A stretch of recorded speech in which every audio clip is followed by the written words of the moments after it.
Episode 8, Coach WONDERGEDDON. Uh, it's time, folks. It's NBA Fantasy League playoff time. It is also very close to March Madness time. And it's also WWE Fastlane time. So we're going to talk about it after my intro.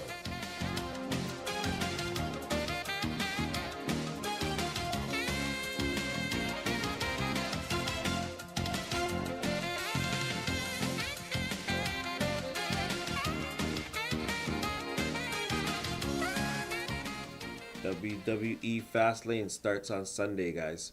It's gonna be pretty interesting. A lot of interesting matches.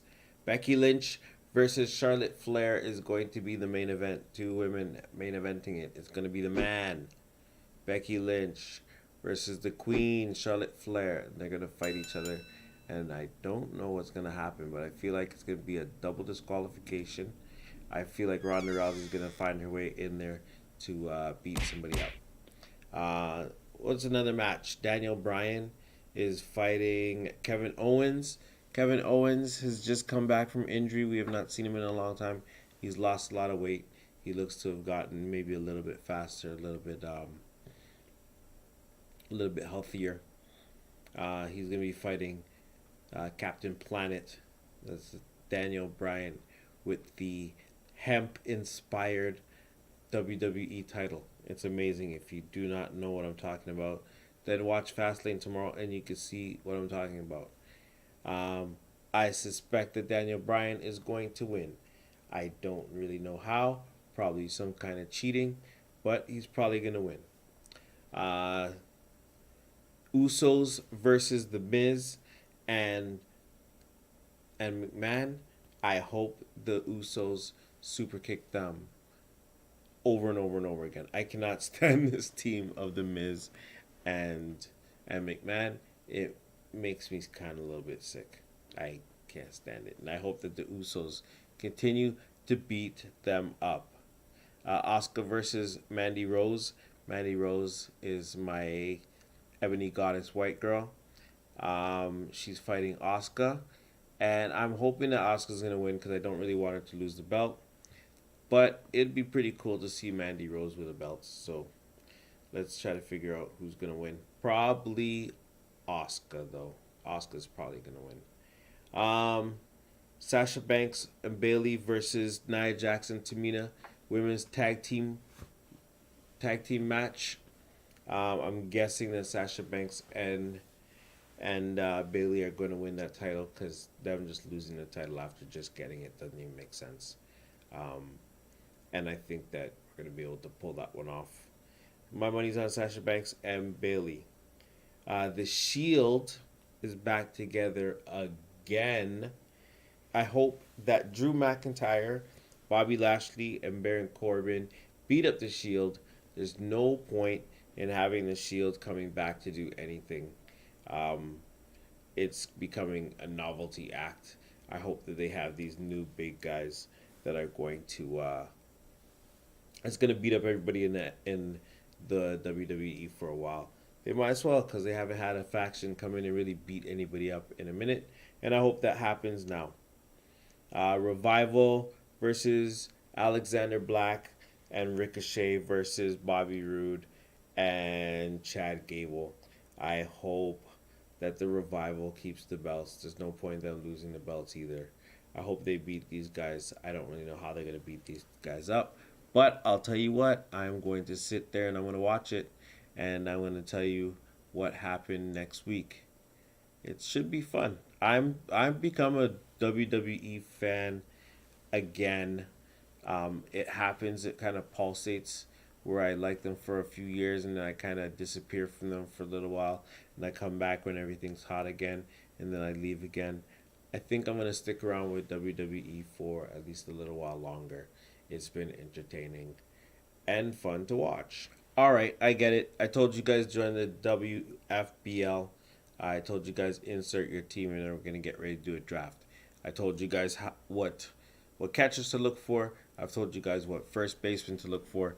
I know it's natural that I should be saying this is the second base that you're looking for. But no, I'm not going to do that. And I know you're saying to yourself, oh, if you're not going to do that, then obviously you're going to say shortstop. You're going to tell us who the best shortstops to pick up. No, I'm not going to do that either. I'm going to tell you guys about third base. The reason why I'm going to tell you about third base is because next time I'm going to tell you guys about second baseman and shortstops at the same time. And then I'm going to tell you guys about outfielders on another time. So today is going to be third baseman. We're going to talk about who the best third basemen are and who we should be looking for to pick up. There's a lot of positions in Major League Baseball to fill. So what you want to do is you want to make sure that you get the best one, at least the best of one of the positions, and maybe even two if you want to be competitive in your league. Third baseman, your best third baseman this season, in my opinion, is going to be Manny Machado. He's going to a new team. He's going to the Padres. He's going from the American League to the National League to deeper into the National League. So he already has half a season of National League experience. That, for some reason, always seems to be an important thing. Where if you're switching from National League to American League or vice versa, you need some time to adapt to what everyone's doing. I don't really understand why. I always think that and batting is hitting and pitching is all the same, but I find that you need at least half a season that I've seen with these players where they need about half a season before they become productive in their new league. That being said, Manny Machado already has half a season of experience in the National League, which tells me that he's probably going to have a really good year this year. He's a lifetime 282 hitter. He already has over 1,000 hits. This year, I'm looking at him to do between 180, 190 hits, maybe 25 to 30 home runs and 100 RBIs. That's what I would expect from him this year. But the one thing about him that I like the most, especially in the keeper league era, is that this guy's only 26 years old, which means he's really just gonna hit his stride this season. His best years could possibly be with the Padres, and if you have a chance to pick him up, then put him on your team and ride this guy for the next 5, 6 years. 5, 6 years. That's Manny Machado, who I think is going to be the best third baseman of the year. The second best third baseman, in my opinion, is going to be Jose Ramirez from the Cleveland Indians. This guy gets a lot of playing time, 100 runs, 100 RBIs, 30 stolen bases. You cannot really match that in any type of formatted fantasy league. That is production, folks. 30 home runs on your team and still getting 100 RBIs and 100 runs that's game changing. That's a game changing player that you can add onto your team in a position that's usually not very stacked, as in the third base position. This guy's only 25 years old, so again, if you have a keeper league, look at the guy like this who could keep on you, who you can save and keep on your team for the next few years. As I said, 100 runs and 100 RBIs from one player, 30 stolen bases from that same player. That's one of the premier third basemen in the league for sure. In a fantasy league, you're going to want to look at that too. One guy who I want to mention who I think is going to have a comeback year. His last year wasn't too bad, but I mean, by his numbers, it looked like they dropped a little bit. Chris Bryant from the Chicago Cubs should have a bounce back year this year. I think if you see him down there in the 8th or 9th pick and he's still there, pick him up, take a flyer on him. 100 yards. I'm expecting 150 hits this summer. 100 runs this summer. RBIs, not too sure, maybe 75, 80. But at third base, that's good numbers, and I believe him in there for sure. There's other guys out there, obviously. You want like a Anthony Rendon from the Nationals. You want Justin Turner from the Dodgers is also a really good pickup. And Nolan Arenado from the Rockies. Obviously, if you have a chance to pick one of those guys up, then you're going to do so because you're still picking a premier player. But in my opinion, if you want the best, I think the best one's going to be Manny Machado, or it's going to be Jose Ramirez from the Cleveland Indians. That's what I think. March Madness 2019. It's coming. It's almost bracket time, guys.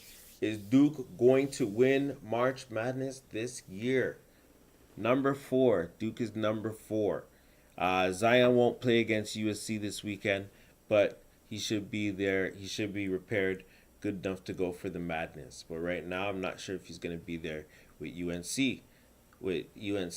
In that case, is UNC going to win March Madness? North Carolina, number 3, could beat Duke this year. Could come in with a little bit of confidence when he gets seeded and might meet Duke at some other point in the playoffs. Who knows? Gonzaga's the number 1 seed. 20-game win streak. Current number 1. Best team in the nation. You also have Tom Izzo. Michigan State, number 9. Number 9 right now, number 9 seed. He's a genius. This guy always plays well in March Madness. Who's going to win?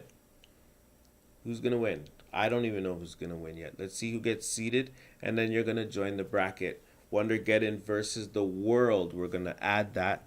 You guys are going to see if you can beat me. If you guys can beat my... You guys can see if you can beat me. See if you can beat my bracket. I don't think any of you can. So try to make one and prove me wrong. Probably can't. I'm probably going to win. I'm going to make the game, and then I'm going to win. And then I'm going to talk about it next week. But join it. We're going to put the link at the bottom, and you could join at any time. Or ask me. Ask me on Instagram. Ask me on Facebook.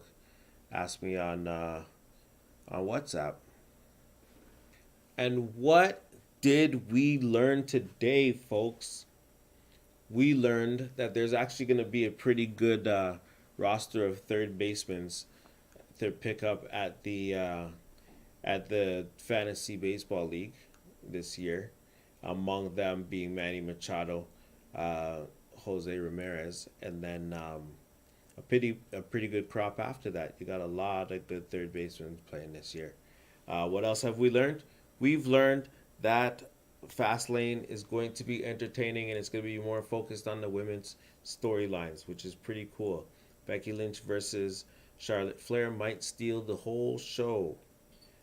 Compared to the other matches, that one stands out the most as far as potentially being one of the best matches on that whole lineup. But we'll see. What else did we learn today? We learned that we have no idea what's going to happen during the March Madness. But the only way to figure it out is to make a bracket, put it under WONDERGEDDON versus the world, and then compare your score against mine and see who wins. This one's just going to be a friendly bet, but if you guys take this too serious next year, then we'll put down some money on it and have the winner win something cool. But until that happens this year, this was just going to be friendly.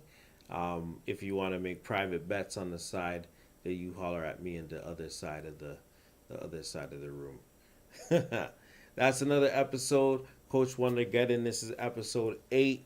This has been another good one.